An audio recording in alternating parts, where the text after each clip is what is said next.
Depuis plusieurs jours, la série La Petite Fille sous la neige ne cesse d'occuper la première place des contenus les plus regardés sur Netflix.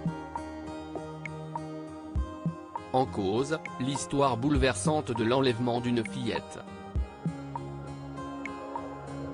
Une question se pose alors, la fiction est-elle tirée de faits réels ?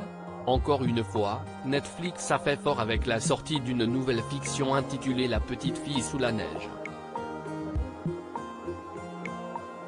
Depuis sa sortie vendredi 27 janvier dernier, la série policière ne cesse de séduire les abonnés de la plateforme, et ce, à tel point qu'elle apparaît déjà en première position des contenus les plus regardés et appréciés de la semaine, dépassant même en place.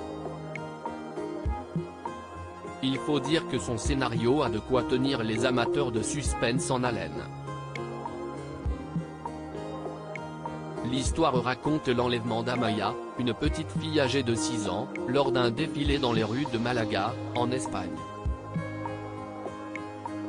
Pendant plusieurs années, les parents de la fillette, les autorités ainsi qu'une étudiante journaliste nommée Mira Roro tentent de retrouver ses traces. Un synopsis bouleversant rappelant plusieurs affaires encore non élucidées à ce jour.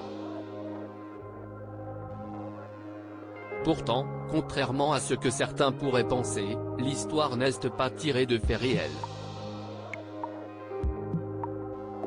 La Petite Fille sous la neige est tirée d'un roman. Si La Petite Fille sous la neige a autant de succès, si est aussi grâce à un certain Javier Castillo.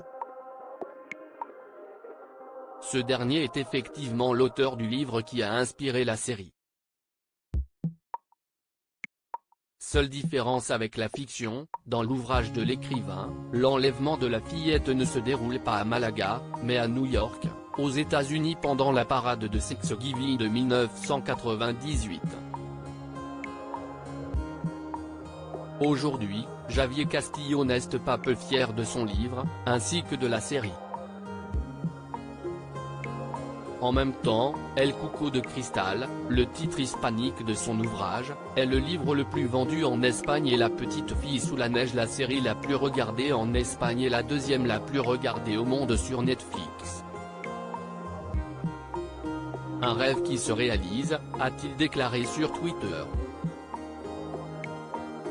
Et visiblement, le succès ne fait que commencer.